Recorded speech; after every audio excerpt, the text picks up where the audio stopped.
എല്ലാ കൂട്ടുകാർക്കും തൂവൽ തിരയിലേക്ക് സ്വാഗതം.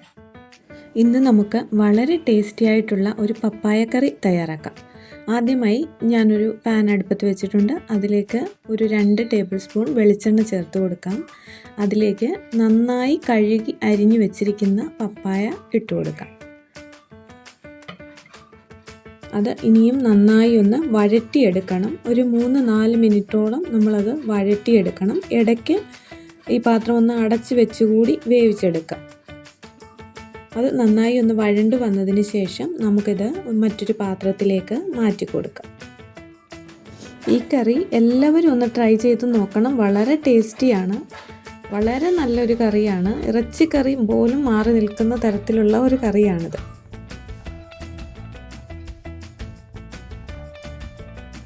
ഇനി ബാക്കി വന്ന എണ്ണയിലേക്ക് നമുക്ക് ഒരു 1/2 ടേബിൾ സ്പൂൺ വെളുത്തുള്ളി അരിഞ്ഞതും 1/2 ടേബിൾ സ്പൂൺ ഇഞ്ചി ചെറുതായി അരിഞ്ഞതും കൂടി ഇട്ട് കൊടുക്കാം. അതൊന്ന് മൂത്ത് വരട്ടെ. ഇതിലേക്ക് നമുക്കിനി ഒരു 1/2 ടേബിൾ സ്പൂൺ പെരിഞ്ജീരകം കൂടി ചേർത്ത് കൊടുക്കാം. അതിനുശേഷം ഞാൻ ഒരു 1/2 മുറി തേങ്ങ ചിരകിയത് എടുത്തിട്ടുണ്ട്. അതുകൂടി ഇട്ട് കൊടുക്കാം. അതുകൂടി നന്നായി ഒന്ന് വറുത്തെടുക്കണം. അതിലേക്ക് നമുക്ക് ഇനി ഒരു 1/2 ടേബിൾ സ്പൂൺ കുരുമുളകാണ് ചേർക്കുന്നത്. അതുകൂടി ഇട്ട് കൊടുക്കാം. ഇനിയും ഒരു തണ്ട് കറിവേപ്പില കൂടി ഇട്ട് നമുക്ക് നന്നായി ഒന്ന് വറുത്തെടുക്കാം. ഗോൾഡൻ ബ്രൗൺ ആകുന്നത് വരെ ഒന്ന് വറുക്കാം.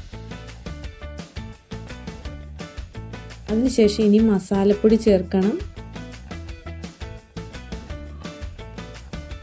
ആദ്യം തന്നെ നമുക്ക് 1 ടേബിൾ സ്പൂൺ മുളക് പൊടി ചേർത്ത് കൊടുക്കാം.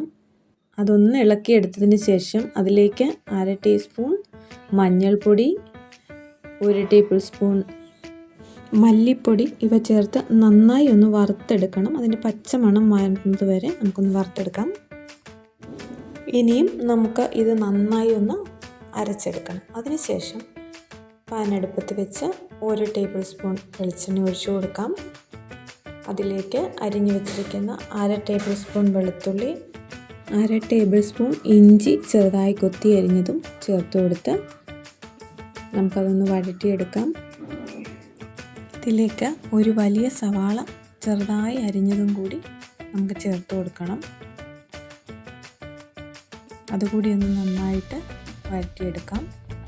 ഇതൊരു ഗോൾഡൻ ബ്രൗൺ ആയി കഴിയുമ്പോൾ നമ്മളൊരു 2 തക്കാളി ചെറുതായി അരിഞ്ഞതും കൂടി ഇട്ട് നന്നായി വഴറ്റിയെടുക്കണം. അതിനുശേഷം നമുക്ക് അരച്ചു വെച്ചിരിക്കുന്ന അരപ്പ് ചേർത്ത് കൊടുക്കാം.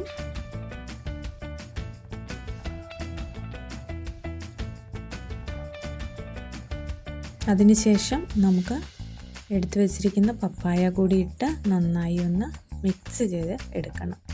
ഇനി ആവശ്യത്തിനുള്ള വെള്ളം നമുക്ക് ഒഴിച്ചു കൊടുക്കണം.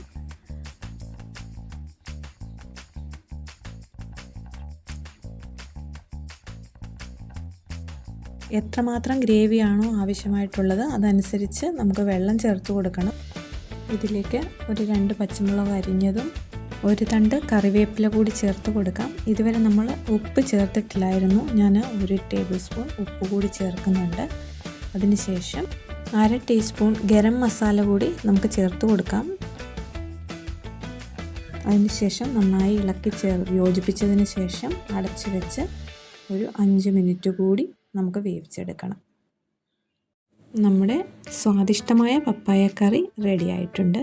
എല്ലാവരും ഒന്ന് ട്രൈ ചെയ്ത് നോക്കണം. ഈ ചാനൽ ഇഷ്ടമായ ലൈക്ക് ചെയ്യാനും കമൻറ്റ് ചെയ്യാനും ഷെയർ ചെയ്യാനും മറക്കല്ലേ പ്ലീസ്. Thank you.